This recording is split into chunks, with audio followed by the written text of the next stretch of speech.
Negative mind change technique എങ്ങനെയൊക്കെയാണ് വരുന്നത് sir? അതെങ്ങനെയാണ് ആൾക്കാരിലേക്ക് കൊടുക്കുന്നത്? അതൊക്കെ ഒന്ന് വിശദീകരിക്കും. അതിനെപ്പറ്റി പറയുകയാണെങ്കിൽ നെഗറ്റീവ് ചേഞ്ച് മൈൻഡിങ് ടെക്നിക്ക് എന്ന് പറഞ്ഞാൽ മോളുടെ ചോദ്യത്തിൽ ഞാൻ മനസ്സിലാക്കുന്ന ഒരു സംഗതി എന്ന് പറഞ്ഞാൽ അതെങ്ങനെയാണ്, എപ്രകാരമാണ്, അല്ലെങ്കിൽ എന്തെല്ലാം കാര്യങ്ങൾക്ക് വേണ്ടിയാണ് അത് ചെയ്യുന്നത് എന്നായിരിക്കും ചോദ്യം എന്ന് ഞാൻ വിചാരിക്കുന്നു. അല്ലേ?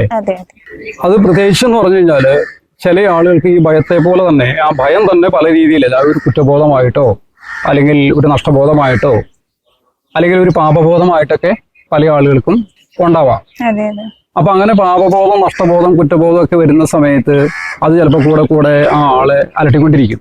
ജോലി സമയത്ത് ആ പ്രശ്നങ്ങൾ കൂടുതലായിട്ട് അവരുടെ മനസ്സിലേക്ക് കടന്നു വരികയും അത് ആ ജോലിയെ ബാധിക്കുന്ന തരത്തിൽ അല്ലെങ്കിൽ അവരുടെ ജീവിതത്തെ ബാധിക്കുന്ന തരത്തിലുള്ള പ്രശ്നങ്ങൾ വരുന്ന സമയത്താണ് അത്തരം വിഷയങ്ങളെ അവന്റെ മനസ്സിൽ നിന്ന് എടുത്തു കളഞ്ഞാൽ പിന്നെ അവനെ ജോലിയെ ബാധിക്കുന്ന ആ പ്രശ്നങ്ങളോ അല്ലെങ്കിൽ വീട്ടിലുള്ള പ്രശ്നങ്ങളോ മറ്റുള്ള ഉറക്കം കിട്ടാത്ത ഒരു അവസ്ഥയിലേക്കൊക്കെ പോകാം.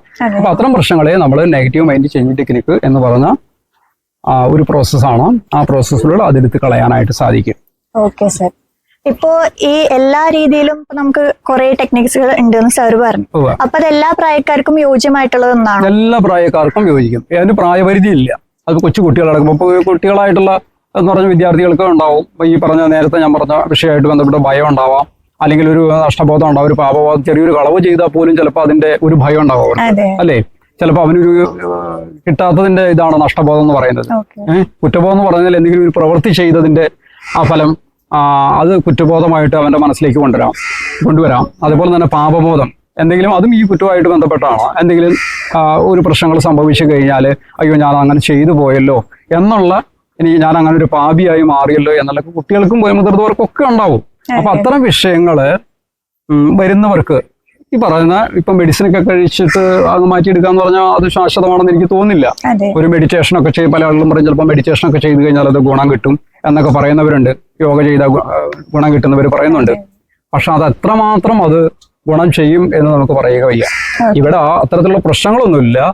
അങ്ങനെ ആർക്കെങ്കിലും എന്തെങ്കിലും ഒരു വിഷയമാണ് എനിക്ക് മറക്കാൻ പറ്റാത്ത, പൊറുക്കാൻ പറ്റാത്ത, അല്ലെങ്കിൽ എനിക്ക് കുറ്റബോധമായിട്ട് നിൽക്കുന്ന അല്ലെങ്കിൽ പാപബോധമായിട്ട് നിൽക്കുന്ന ഒരു വിഷയം എന്നെ അലട്ടുന്നുണ്ടെങ്കിൽ തീർച്ചയായിട്ടും എന്നെ കോണ്ടാക്ട് ചെയ്താൽ അതിന് ശാശ്വതമായിട്ടുള്ള പരിഹാരം നിങ്ങൾക്ക് ഒരു മെഡിസിനോ അല്ലെങ്കിൽ യാതൊരു വക ഒരു ഈ പറയുന്ന നിങ്ങൾ ശാരീരികമായിട്ട് എന്തെങ്കിലും പ്രവർത്തിക്കേണ്ടതായിട്ടുണ്ടോ അങ്ങനെയൊന്നുമില്ല.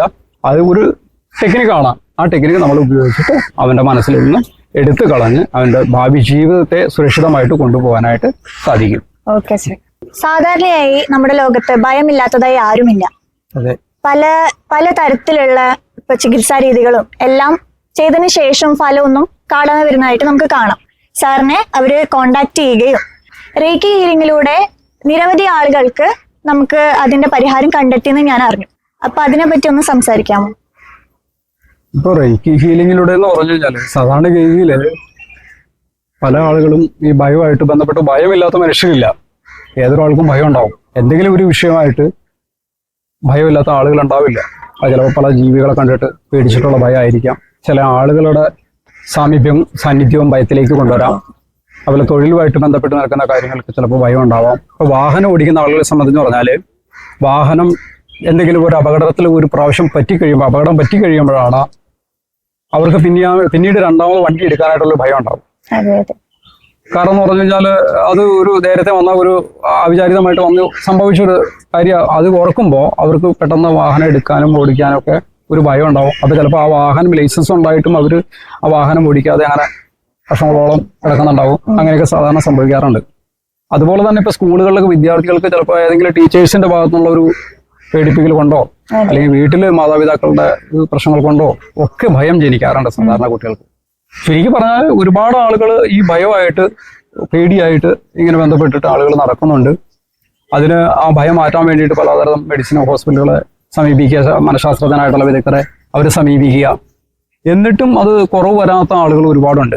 അപ്പൊ നമ്മളെ സംബന്ധിച്ച് ഞാനത് പ്രത്യേകമായിട്ട് റേക്കി ഇതിലൂടെ ഒരു പരിഹാരം ശരിക്കും പറഞ്ഞാലാണ് ഞാൻ അതിന് ഒരു പേരിട്ടിരിക്കുന്നത് എന്റേതായ രീതിയിൽ പറയുകയാണെങ്കിൽ റേക്കി ശസ്ത്രക്രിയ എന്ന് വേണമെങ്കിൽ പറയാം. റേക്കി ഒരു ശസ്ത്രക്രിയയിലൂടെ ഒരാളുടെ ഭയം മാറ്റാം. അപ്പൊ എല്ലാവരും വിചാരിക്കും ശസ്ത്രക്രിയയോ, അങ്ങനെയാണ് ശസ്ത്രക്രിയയിലൂടെ ഭയം മാറ്റുന്നത്. അത് കാരണം കീറി മുറിക്കലാണല്ലോ ശസ്ത്രക്രിയ. നമ്മളെല്ലാം കേട്ടിരിക്കുന്ന കീറി മുറിക്കലാണ് ശസ്ത്രക്രിയ എന്ന് പറഞ്ഞാല്. അപ്പൊ ഇത് ഒരു സൈക്കിക് സർജറി എന്ന് പറഞ്ഞിട്ടൊരു സെക്ഷൻ ഉണ്ട്. പിന്നെ ഒരു നെഗറ്റീവ് കോഡ് കട്ടിങ് എന്ന് പറഞ്ഞൊരു സംഭവമുണ്ട്. അത്തരത്തിലൂടെയാണ് നമ്മൾ ഈ ഭയത്തെ മാറ്റുന്നത്.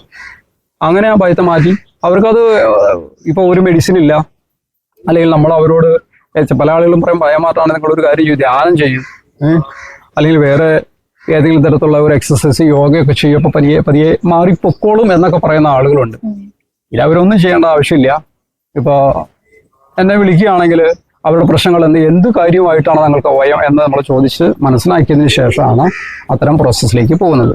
പല ആളുകൾക്കും ഭയം എന്ന് പറഞ്ഞാൽ ഈ നിമിഷത്തിലുണ്ടാവുന്നൊന്നുമല്ല. പലതും ചിലപ്പോൾ വർഷങ്ങളുടെ പഴക്കമുണ്ടാവാം. ഒരു ഭയം ചെറുപ്പത്തിലേ വന്ന് സംഭവിച്ച കാര്യങ്ങളായിരിക്കാം, ഇടക്കാലം കൊണ്ട് വന്ന് സംഭവിച്ച കാര്യങ്ങളൊക്കെ ആയിരിക്കാം.